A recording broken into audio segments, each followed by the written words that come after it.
In this session, we are going to cover basic tags and structural tags in HTML. These tags include heading tags, paragraph tag, anchor tag, div tag, and span tag. Let's see what the heading tags are. Heading tags are the tags used to display important headings, or titles, or subtitles of the webpage. In HTML, there are 6 heading tags which are H1, H2 to H6.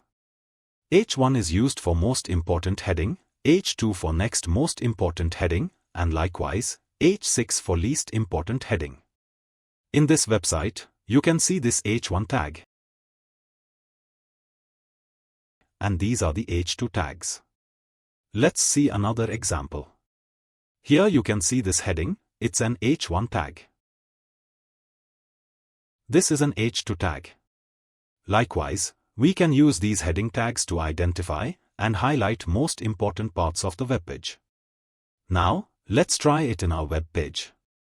To show you preview of how each H1 tag looks like, I am using only heading tags in this page. You can see the preview of the headings here. H1 tags is with the highest font size, and H6 is with the lowest.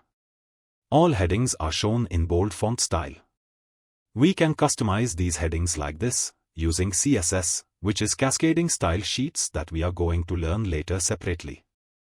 Ideally, we must use only one H1 tag per page. Heading tags are important for a website to index in a search engine like Google.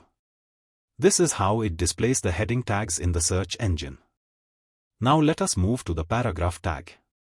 The paragraph tag in HTML is used to define a paragraph of text.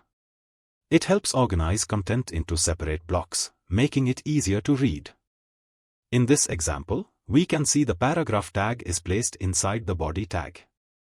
The text inside each p tag will be treated as a separate paragraph, with space between them when displayed on the webpage.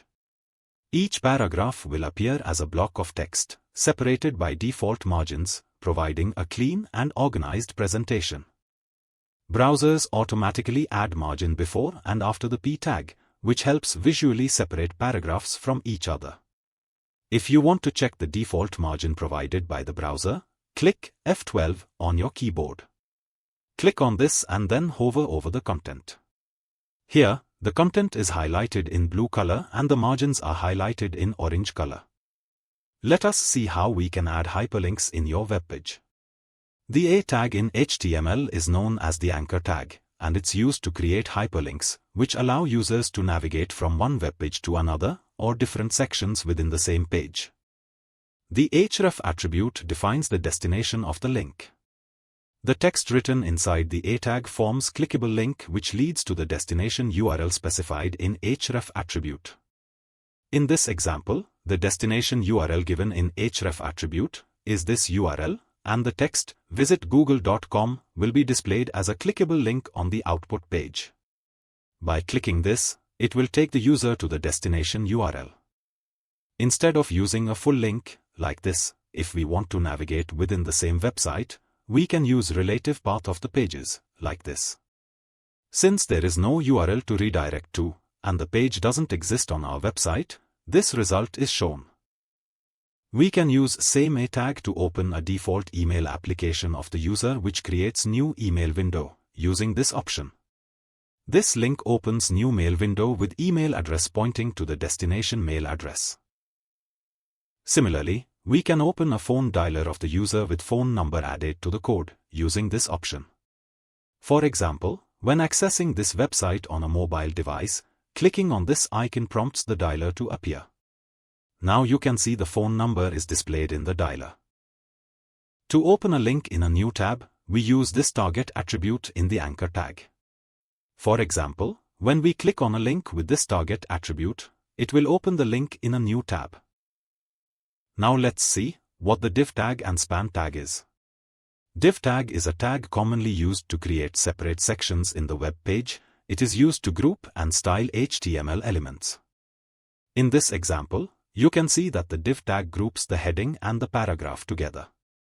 When we inspect the div tag using the F12 button, we can see that the div tag creates a block level element. This means it takes the full width of its container and creates a new line after it. Div tag is also used to group larger chunk of content, create different layouts, organize content, or apply styles to elements. The next one is span tag. The span tag is an inline element, that means it does not start new line and takes only space required by its content. Span tag is used to style or manipulate small chunk of content within block level elements. In this example, we can see multiple span tags in the code. But when we display the output in the browser, we can see that the content of different span tags is placed in the same line. When we inspect the span tag, it only occupies the width necessary to fit its content. Thus, we have covered all the important elements of basic and structural tags. In next session, we will learn what are formatting tags and its use.